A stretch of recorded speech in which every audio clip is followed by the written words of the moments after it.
ሰላም ጤና ይስጥልኝ የተከበራችሁና የተወደዳችሁ የኢቲቪ ፓርላማ ቻናል ተመልካቾቻችን፣ በዛሬው ፕሮግራማችን በህዝብ ተወካዮች ምክር ቤት የሰው ሀብት ልማት ስራ ስምሪትና ቴክኖሎጂ ጉዳዮች ቋሚ ኮሚቴ በሀገሪቱ የትምህርት ጥራት ዙሪያ ከትምህርትና ስልጠና ባለስልጣንና ከግል ከፍተኛ ትምህርት ተቋማት ማህበር አመራሮች ጋር ያካሄደውን ውይይት እንደሚከተለው አጠናቅረናል። ተከታተሉን ዘንድ በአክብሮት እንጋብዛለን።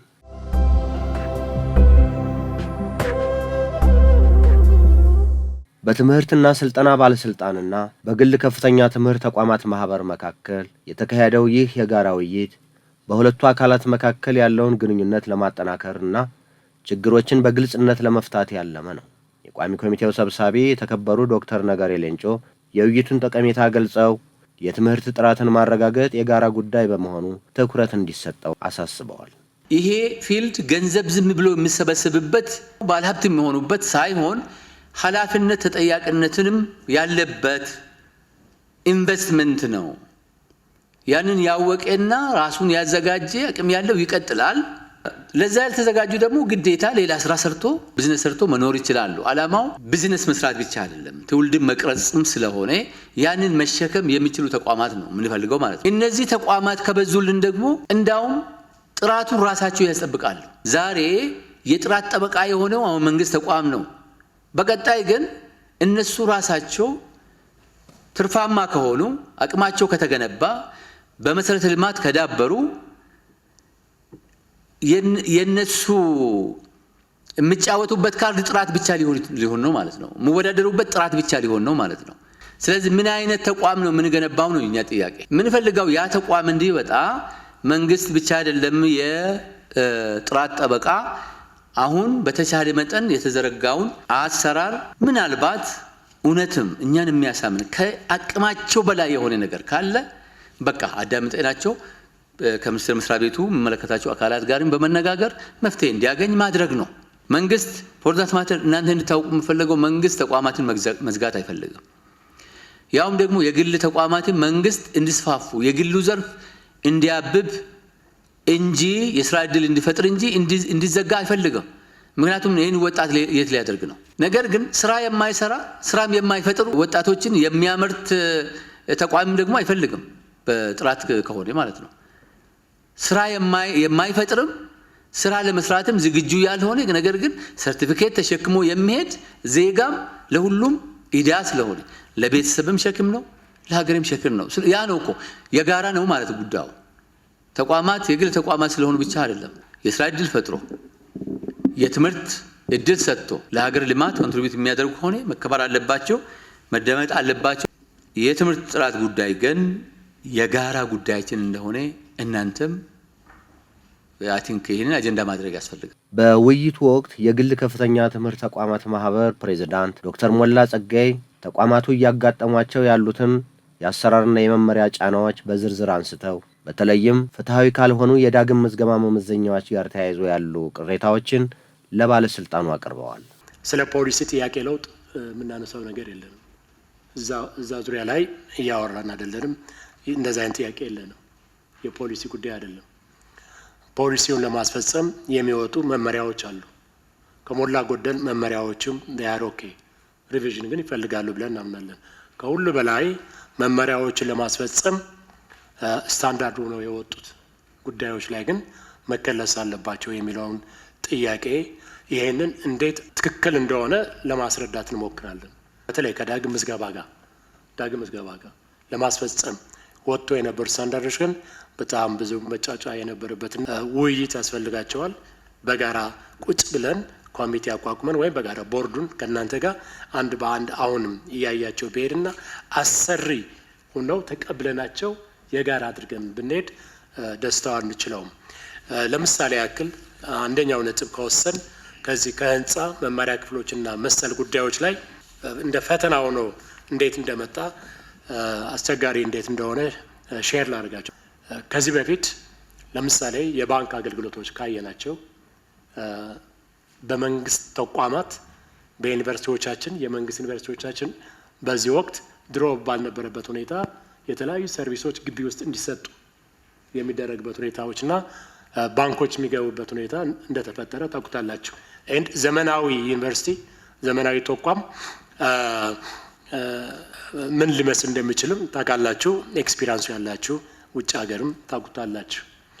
አሁን እኛ ጋር ለምሳሌ ታች አካባቢ ግራውንድ አካባቢ የባንክ ሰርቪስ ካለ አሁን በዚህ ምክንያት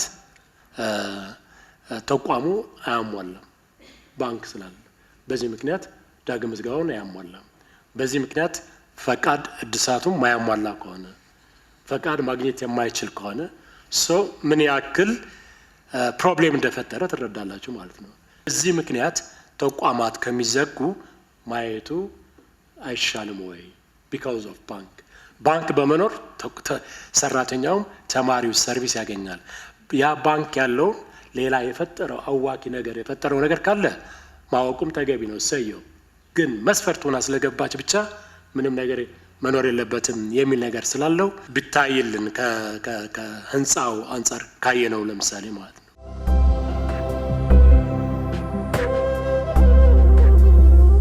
በሁለት ህንፃዎች መካከል ከ500 ሜትር በላይ መሆን የሚለውን መስፈርት አሳሪ ያደርገዋል። መልሶ በአንድ በኩል ማሟላት ይጠበቅብናል። ዘንድ መከራየት ሲመጣ በአንድ ህንፃና ቀጣይ ባለው ህንፃ ከ500 ሜትር በላይ ሆኗል በሚል አለመያዝ ሲመጣ ዘንድ ዳግም ምዝገባ ማስቸጋሪ ያደርገዋል። ፈቃድና እድሳቱ ማስቸጋሪ ያደርገዋል። ይሄ መፍታታት ያለበት መታየት ያለበት ነጥብ ነው። አሁንም የኛ ሀሳብ ማለት ቢቻል በአንድ ኪሎ ሜትር ራዲየስ ውስጥ ተቋማት መስራት ካልቻሉ መስፈርቱን ለማሟላት በጣም ይቸገራሉ።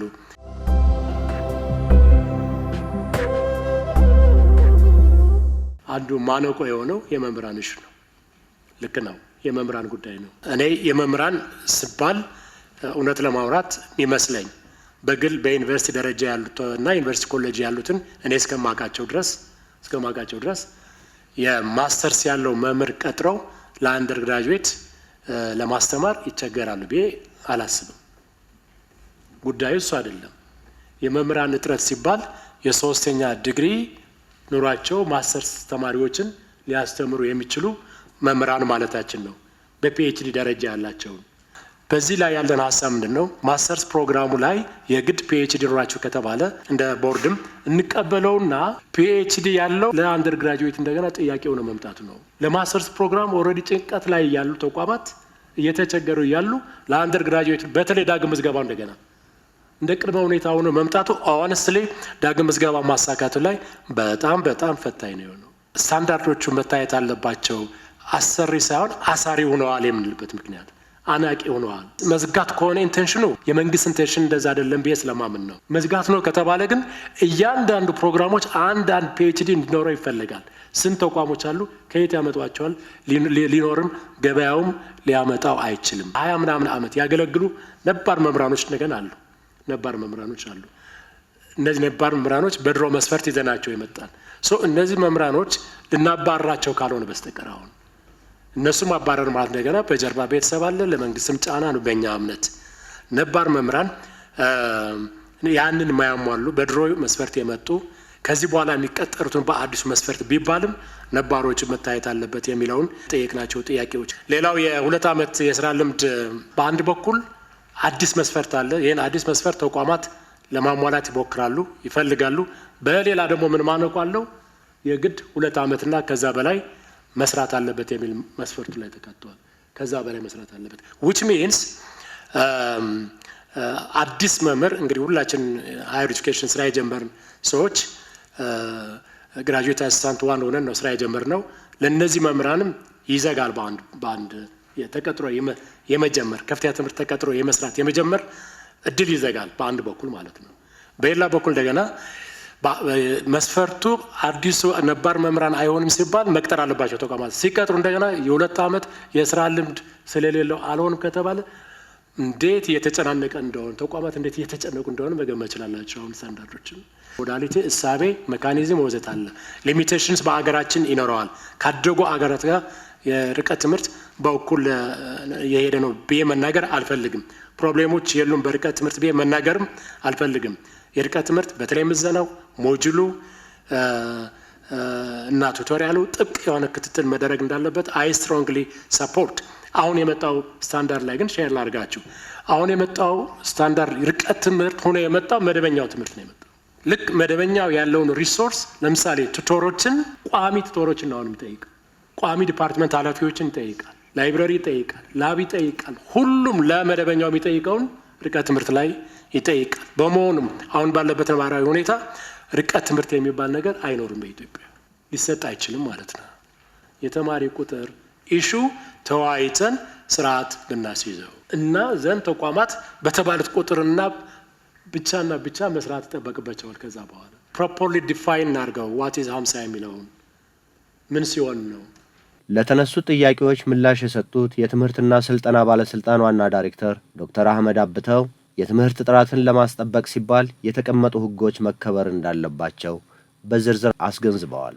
ከመምህራን ብቃት ጋር በተያያዘ ነባር መምህራን ራሳቸውን ማሻሻል እንዳለባቸውና አዲሶቹም መስፈርቱን አሟልተው መቀጠር እንዳለባቸው እንዲሁም ከርቀት ትምህርት አሰጣጥ ጋር ለተነሱ ጥያቄዎችም ዋና ዳይሬክተሩ ማብራሪያ ሰጥተዋል። ካምፓስ ኦን ካምፓስ ማለት አንድ ካምፓስ ነው። ርቀት የሚለው ለኮምፕሮማይዝ ተደርጎ ነው እንጂ ካምፓስ አንድ ካምፓስ ነው። ተቋም አንድ ተቋም ሆኖ የተለያዩ ካምፓሶች ሊኖሩት ይችላሉ። ካምፓስ ግን አንድ ካምፓስ ነው መኖር ያለበት እንጂ አንድ ካምፓስ በተለያየ ኪሎ ሜትር መበተን የለበትም። ምክንያቱም ካምፓስ ይዞት የሚመጣው አገልግሎት አለ።